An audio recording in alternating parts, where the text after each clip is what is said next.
your emergency contact? Who should we notify in the case of death? Welcome to the USP, where I spent the last 2+ decades of my life. I just got out of the SHU, but before we continue on, while I'm back there in the SHU in Florence, I go out to a rec cage and I started getting to know people there, at least the people that's doing time in the SHU, because I was only on the compound for about 3 weeks before I got jumped on. And every time I go out to rec, you're gonna see different people, because some people might not go out. So half this range might go out and they need to fill the rest of the rec cage, so they might come pull me out of my range, whatever. So I get to, through the course of my stay, the 5-6 months that I spent in the SHU when I first got to Florence, I go to rec every day. So through the course of those months, I'm meeting different people all the time. And there's a few different people that I met there that been in the SHU for the last 2 to 3 years. And the reason they've been in the SHU for the last 2 to 3 years is because they're holding them in the SHU while they're going back to court on a case that they caught while on the compound in Florence, USP. You know, when I first got to Florence, I ran into an old white dude that I was in the county jail with named Lonnie Case. He's done time out here in the state joint. We know the same kind of people. You know, he has his people out there in the state. I have mine. And just being in the streets, if you're active, because Utah is small. I don't know exactly how many people we have. I should Google it, but Utah is small. So if you're living your lifestyle in a certain niche, if you're a rocker, if you're a hippie, if you're whatever, gangsters, stuff, whatever you're doing, you're gonna run into the same group of people over and over again that lives that lifestyle. So when I was in the county jail, you know, Lonnie Case and a lot of the white dudes from SAC, I don't think Lonnie Case is from SAC. When I met him in Florence, he had became an ARM member, ARM. So, but I've been hearing about people on the East Coast. You know, when I was doing time on the West Coast, when I was in Victorville and when I was in Atwater, the dudes were getting chopped up, dudes was getting stomped out. And depending on the severity of the injury, the person that commits the assault or the aggressor or whatever, they go to the SHU. They might sit there for 3 months, they might sit there for 6 months, and they might sit there for a whole year or something. But while I was in Victorville, while I was in Atwater, I didn't hear anybody ever catching a case on the yard unless their victim died. You know, when the victim died, it takes the assault to a whole nother category. You know, I was in Lompoc with Kamau. He's a BGF, Black Gorilla family. Him and this other Detroit dude. And these dudes are huge. These dudes, Kamau, he's probably 6'6". Works out every day. You know, a good dude. Me and him became friends and we had a rapport. But the incident I'm sharing is that him and the Detroit dude had an issue with the natives, with one of the natives that stole from the Rastafarian.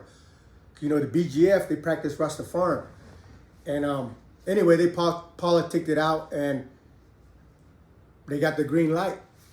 They caught that native dude slipping coming back from the laundry room. Because in Lompoc, there's a blind spot going through the corridor out to the yard and out to Unicorn. But the laundry room is right there in that corridor.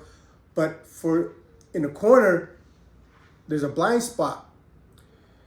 You know, a lot of mornings when you go up there to go pick up your razors and your shampoo or soap or whatever, or when you go turn in your laundry or getting new laundry and stuff, you know, in the morning when they call to move, you know, there's been a few times where I'm on my way to the laundry room and dudes are coming back from the laundry room and they're telling everybody that's on their way to the laundry room, like, hey, watch out for the puddle.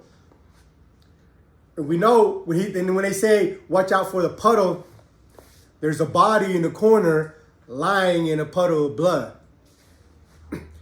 Like, that shit happens so routinely that it was just normal to our environment.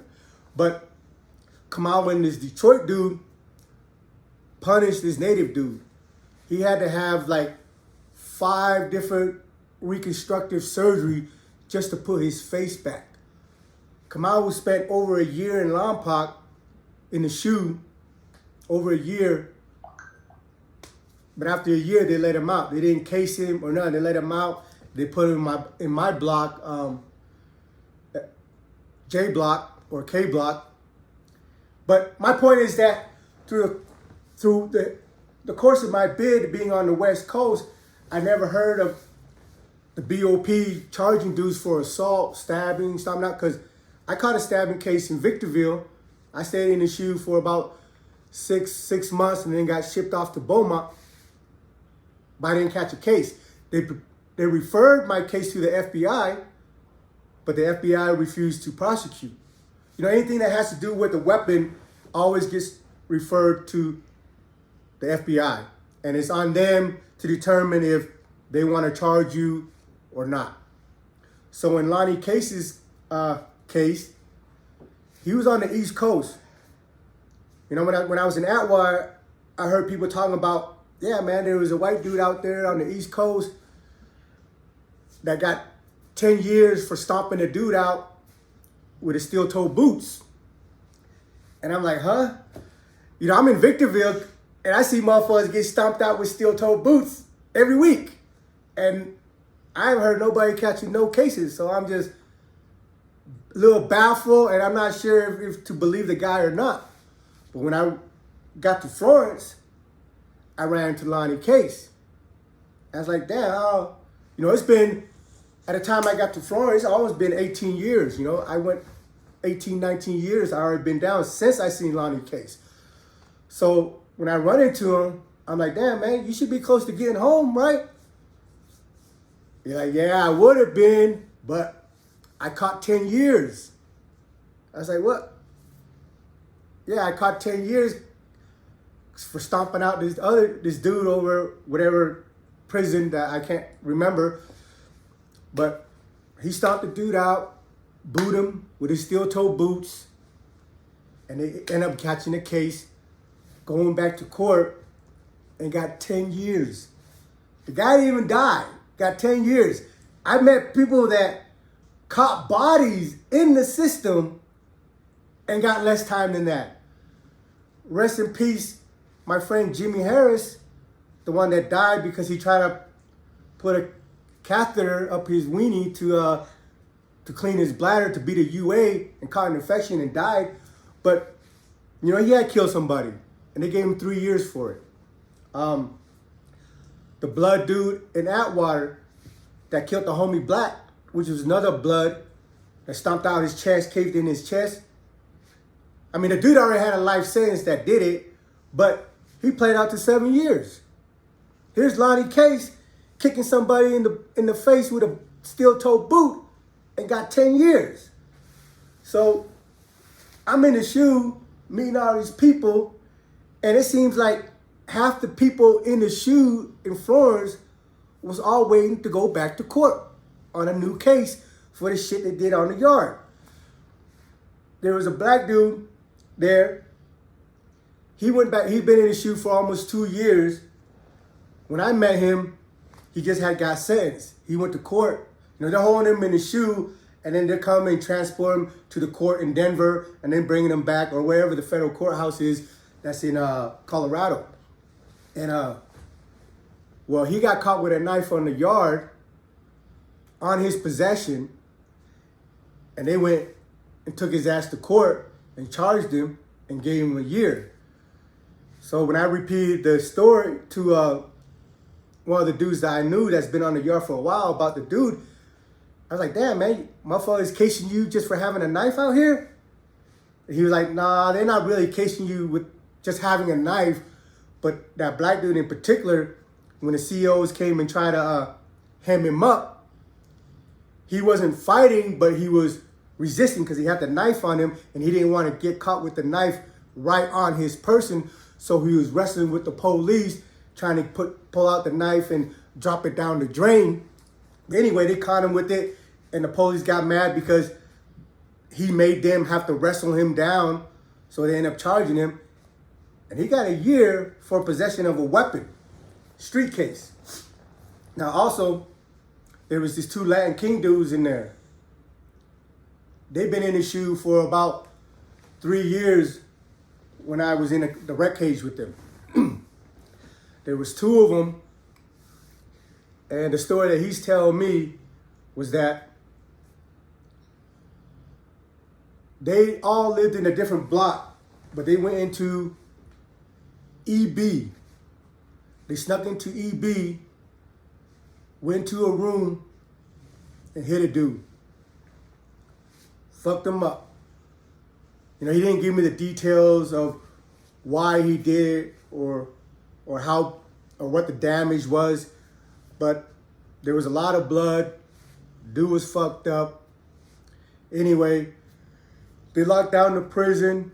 They ran the camera back and seen that him and his buddy came into the unit, and they were the two people that didn't live in the unit. Because, you know, when you do something, the only place that don't have a camera where the camera can't see you is in a cell. So if you go in a cell and do something, the door is closed and the camera can't see you. I've been told by multiple people that's done time before me that was gangster, that's been in the mix, that's been in ADX and been through the ringers. They tell you, if you go in a cell and you close that door, make sure that other person dies. And I'm like, you know, and the reason is that dead man can't tell no stories. So if you're in a cell, doors closed, nobody knows what's going on, and you're the only one, there's two people in there, but you're the only one that comes back out, the other dude's dead, well, it's gonna be your story because there was nobody in that room with you to say what happened. So even though the dude's dead, and you're probably gonna get case for it, but the amount of time that you're gonna get can vary depending on the situation. So if you go in there and say, hey, man, I was in there talking to dude, and the dude swung on me, pulled a knife on me, and tried to rape me, and I had to defend myself. Well, there's no other evidence they have that can dispute that because you were the only one in that room with him. But if your victim is alive and he decides to testify against you, then he's gonna say whatever he's gonna say, and that's a witness against you, and you get the idea. So these two Latin Kings, they've been in the shoe for almost 3 years, going back to court. You know, and at the time I met them, they were going back to court to go plead out. So when they came back, I think they both played out to 3 years. One of them played out 3 years to the assault, and the other one played out to 3 years for the weapon. So while I'm in the shoe and I'm hearing all these dudes sitting here catching cases on this yard, I'm just like, ah, man, I'm in a trick bag. I'm in a USP. I'm in a prison that from the beginning of its history has been known to be one of the most active prison in the federal system. There's a lot of dead bodies in USP, Florence. The year that I came home, 2022, in a 4-month span, they had 4 bodies. Washington, D.C., the Congress women and men and women, the senators, Congress, shut down USP Florence under a congressional review. We're here. We're in Florence. And shit's gonna get hairy I mean, it's what it is. Welcome to the USP.